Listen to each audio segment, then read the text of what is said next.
Welcome to Faith, Fashion, and Fur with Leslie Souza. Today I'm going to go a little bit of a different direction. I have been reading some of my book, Sit Still to You, some of the devotions out of that book, but I have not had that book to actually show you what it looks like. But today I want to share with you probably the book I'm the most proud of.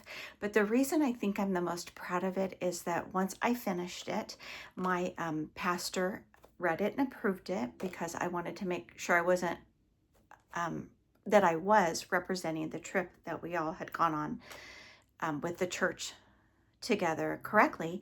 And he told me it was beautiful. So there's nothing better than your pastor telling you your book is beautiful, your Christian book. So this book, I'm going to hold it up here or go back here, see how I can do this. But this is called A Walk Around Israel. This was written after I went with Calvary Chapel in 2018 to visit Israel for the second time. And on this trip, I roomed with a beautiful watercolor artist. I think that's what you would call her. And throughout this book is absolutely gorgeous watercolors. So even the cover, if you can see, it's literally walking around Israel. Very cool. So if you have ever been to Israel or you have not and have wanted to go, this book is a keepsake because it has every place that we went during our trip and what we learned there. But one thing I want to share with you is I had gone to Israel in 2013, and that was my first trip to Israel. And there I met a lovely couple and became very good friends with one of the ladies who was in women's ministry at that time. We became very good friends on this trip, and 4 or 5 years after, with a couple of the other ladies, one being the graphic artist. You can see that here, that it's Ellen Harrod, so I want to give her credit for the beauty that she added to this book. But 4 of us, including myself, became close friends, and every couple of months or 3 months, whenever we could, we would rotate houses and get back together. So just a very special friendship based on a very, very special trip. So I dedicated this book to one of those ladies because, well, maybe I would have done it anyway. I don't know, but she did pass away 5 years after the trip. She took her own life, so that was a very, very hard thing to digest at the time. So I would encourage anyone that's anywhere near being at that point to know that people love them and care about them. And had I known that that had been an issue, I don't know that I could have made any difference at all, but I would have been there at her side. But I did not realize that the person that I saw, I just saw her in a different light, and she showed a different side to me than some of what was really going on with her at the time. But the reason I'm telling you this is that I want to read you the poem I wrote about her in the beginning of the book. But the rest of the book, it is not poetry. There's a couple poems in it, but like I said, it's beautiful watercolors and with descriptions of what we learned while we were at that place on our Israel trip. So this I dedicated for Annie. This is how I remember her. All the beautiful things I remember about her still to this day, and miss her terribly. She had a great eye for color, loved the fall season and art, was spunky, loved to wrestle, a real tomboy at heart. Just remembered something. I did have a friend recently that told me I needed a teleprompter. So I'm going to be looking into that because she finds it distracting, and probably other people do too. It was such a great recommendation and idea. She does it for her own channel. And she has everything out there that she's going to read, so she never has to look away from the camera where I'm like looking up and down and all of that. So haven't bought one yet, but maybe tomorrow. So introverted, she was introverted, introspective, reserved, slow to speak. She loved photography, was thoughtful and meek. She really was a humble person. No time for superficial friendships, bowing humbly to lift the needs of her intimate friends. In prayer was her gift. She was a prayer warrior. Thoughtful, meditative, longed for relationships deep, lover of orange, brown, and yellow, a huge dimple in her cheek. One on the trip of a lifetime where the Bible comes to life. And that's why I encourage anyone that hasn't been to Israel, if you get that opportunity to go. It really is safe. They keep you in areas where, I mean, if they know something's going on in an area, you just do something else that day. So the guides are really aware and put your safety first. But just an encouragement that if you do get an opportunity to go, that it really is a life-changing trip. So let me go back, and then I'll try to stop describing every verse that I wrote. On the trip of a lifetime where the Bible comes to life, I had the pleasure of meeting Christian and his wife. Asked the highlight of our trip, she and I answered the same. It was being baptized in the Jordan River in the Father, Son, and Holy Spirit's name.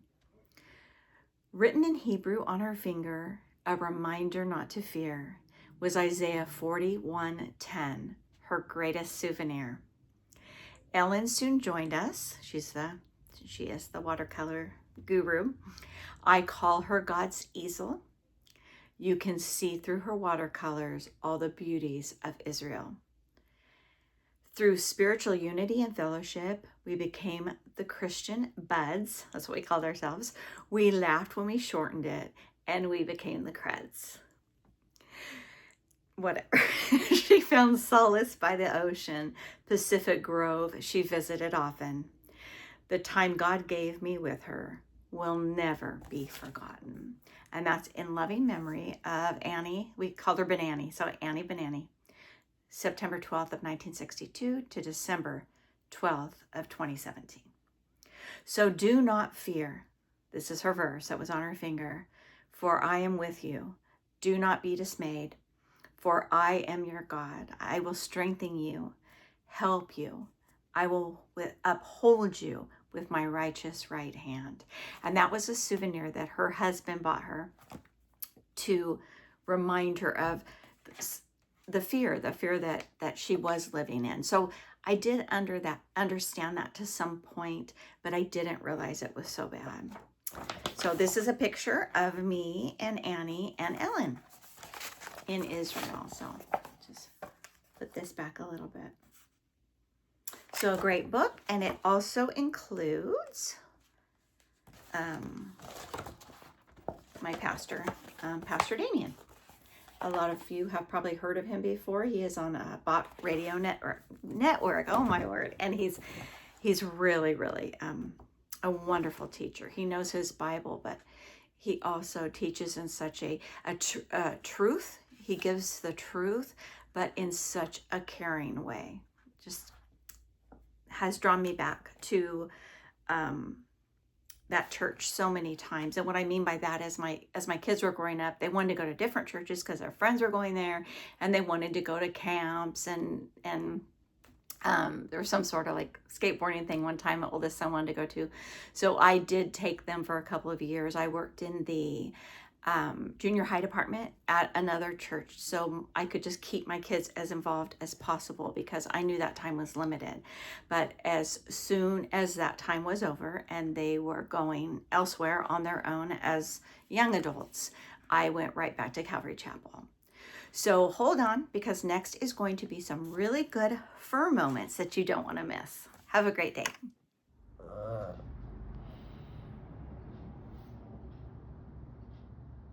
Hey, buddy, what do you want? What are you complaining about?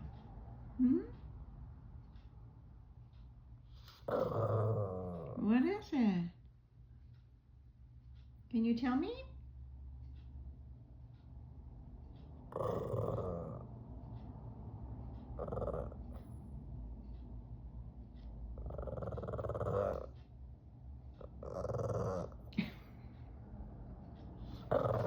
What's up?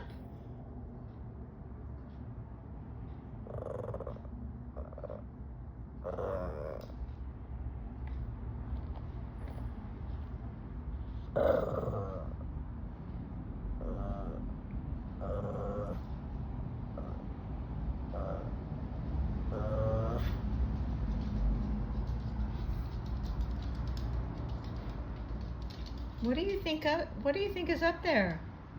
What do you think is up there? Okay, I'll come over and look. I'll come see what's there.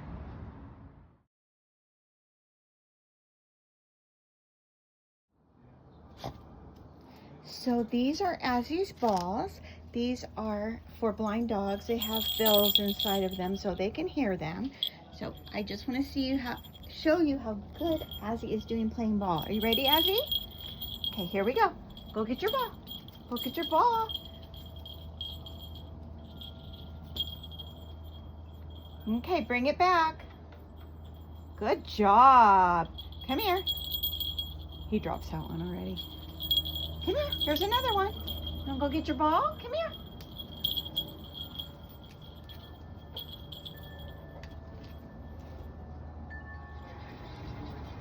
Come here, baby. Okay, let's get your ball. Come on. What a good boy.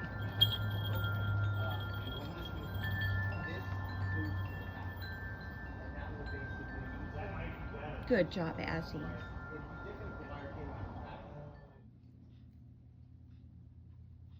Hey, Azzy.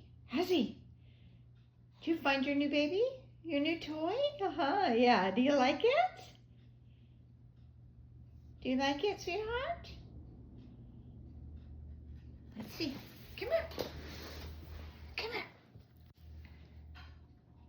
Come here. Come here, sweetheart. Oh, get it. Get your toy. Get it.